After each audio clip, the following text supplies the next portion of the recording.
There was once a young man who wanted to learn the art of Zen.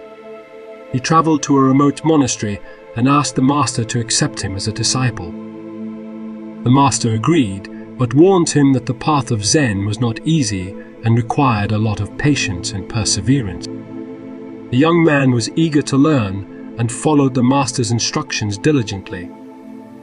He practiced meditation, read scriptures, and performed chores around the monastery.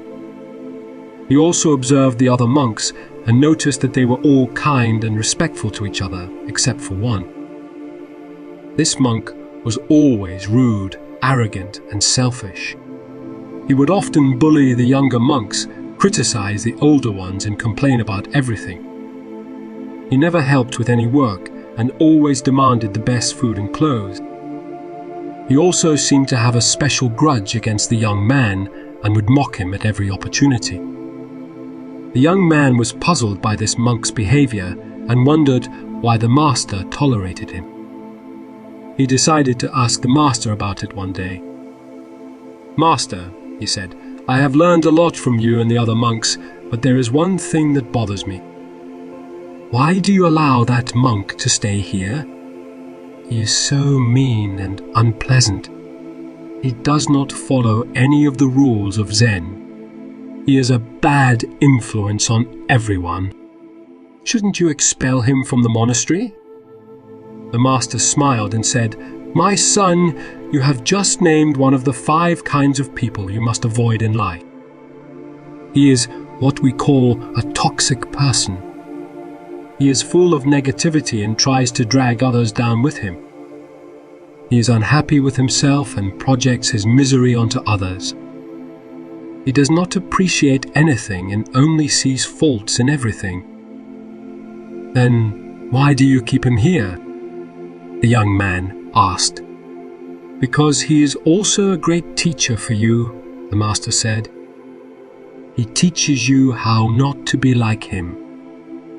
He teaches you how to be patient, tolerant, and compassionate. He teaches you how to deal with difficult people and situations.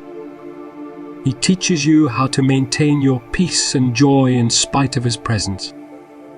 He teaches you how to grow stronger and wiser through adversity. He is a challenge for you to overcome." The young man was amazed by the master's answer and realized that he had learned a valuable lesson.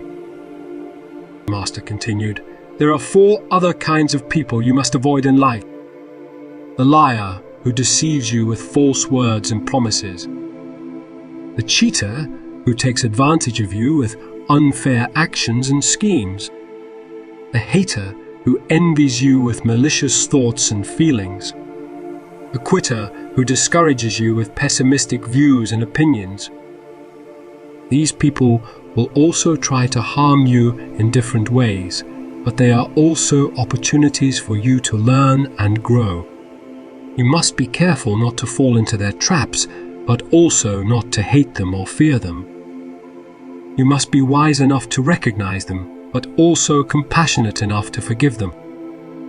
You must be strong enough to resist them, but also humble enough to learn from them." The young man thanked the master for his wisdom and vowed to follow his advice. He continued his journey of Zen with more awareness and confidence. He avoided the 5 kinds of people who could ruin his life, but also appreciated them for teaching him valuable lessons. He became a better person because of them.